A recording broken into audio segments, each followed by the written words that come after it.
Qui aime le plus les hommes sur terre, ce sont les Noirs. Nous aimons les Blancs, nous aimons les Jaunes, nous aimons tout le monde. Nous, on aime trop même. Oui, et on s'aime très peu soi-même, mais on aime tous les autres. On leur donne l'hospitalité, on leur donne tout ce qu'ils veulent. La mémoire, c'est comme... écoute, il ne faut pas me demander à moi de dire le nom de votre père, de votre mère, de vos grands-parents. C'est vous qui devez me le dire. Mais dans notre cas, vous demandez à un autre qui n'est pas de votre famille de vous dire votre mémoire, vos ancêtres, votre histoire, votre biographie existentielle et existentielle. C'est ça l'erreur que nous... C'est ça l'histoire. Moi, c'est pas à moi de dire ton père est ceci. Mais ne me demande pas, tu connais mieux que moi. Comment veux-tu me demander?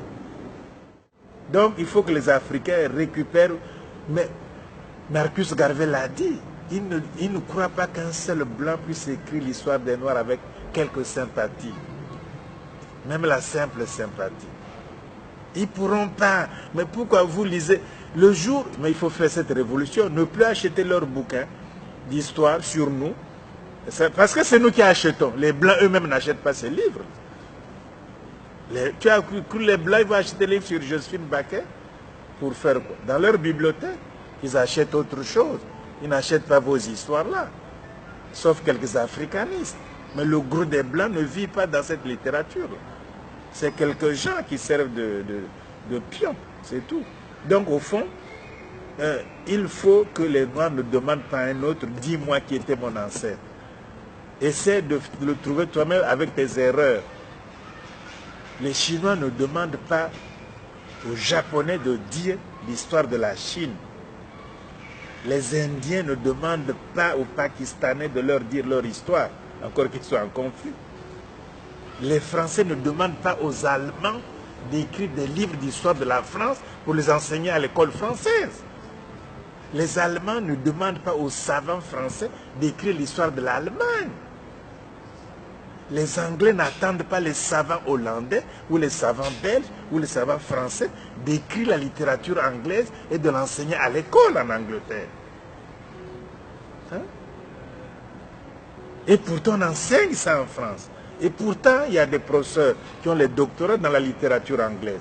Mais ils enseignent en France, ils vont faire des conférences, mais on n'attend pas d'eux l'essentiel en Angleterre. Mais or nous attendons tout, absolument tout des étrangers. Et je te querelle, toi, parce que sur ce que quelqu'un a écrit. Hein?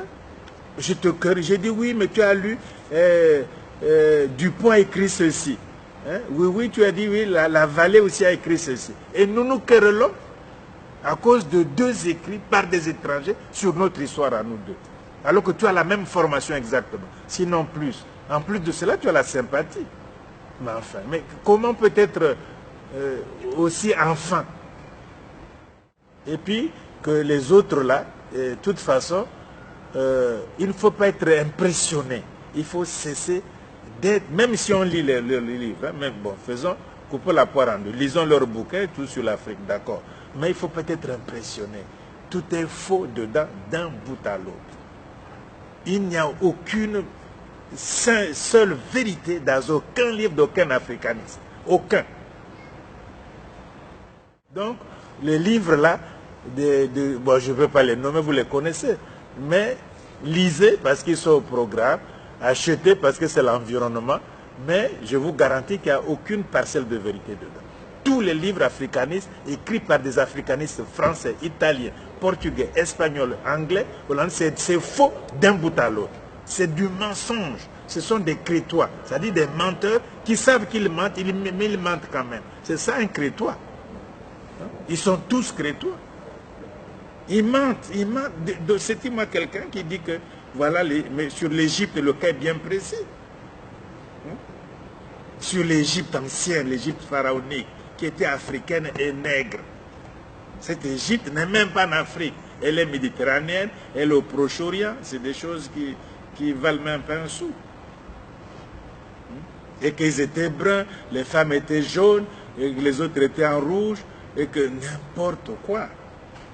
Même quand l'ADN dit ceci, même quand la biologie moléculaire dit ceci, même quand les témoignages anciens disent ceci. Voilà. Mais c'est faux, mais c'est la falsification de l'histoire. Moi, je ne sais pas pourquoi on lirait leurs bouquins. Il faut le dire clairement, il n'y a aucune vérité dans les livres écrits par les Européens, par les Blancs, sur l'Afrique noire, sur les langues, les civilisations africaines. Ils inventent des familles camito-sémitiques, ça se trouve où? Des familles amito-sémitiques ou afro-asiatiques, ça se trouve, c'est du mensonge. Tout est comme ça, et nous, on croit qu'ils disent la vérité. Non, c'est fini l'esclavage. C'est fini. Il ne faut pas avoir peur. Ils vont vous respecter. Un type qui n'est pas confiant en lui-même, comment voulez-vous que je le respecte? Mais comment veux-tu dire? Mais il flanche, il dit, oh, non, on ne peut pas respecter. On respecte un type qui est là, hein, une femme qui est là devant vous, avec son opinion, avec ses idées, capable de les défendre. Un jeune homme qui est là, avec ses idées, ce n'est pas l'arrogance, c'est eux qui sont arrogants. Nous ne sommes pas arrogants, mais nous, c'est la vérité qu'on recherche. C'est comme ça qu'il faut, ils vont vous respecter, ils vont vous appeler au dialogue, ils disent qu'on s'est trompé, etc. Mais nous ne voulons même pas les... non, cette situation doit changer. La génération là ne doit plus vivre comme ça.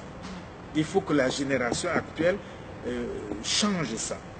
Hein, c'est fini. On a eu mais on a fait trop de compromis, ça nous a conduit. Mais ils vous utilisent quand vous êtes jeune, vigoureux.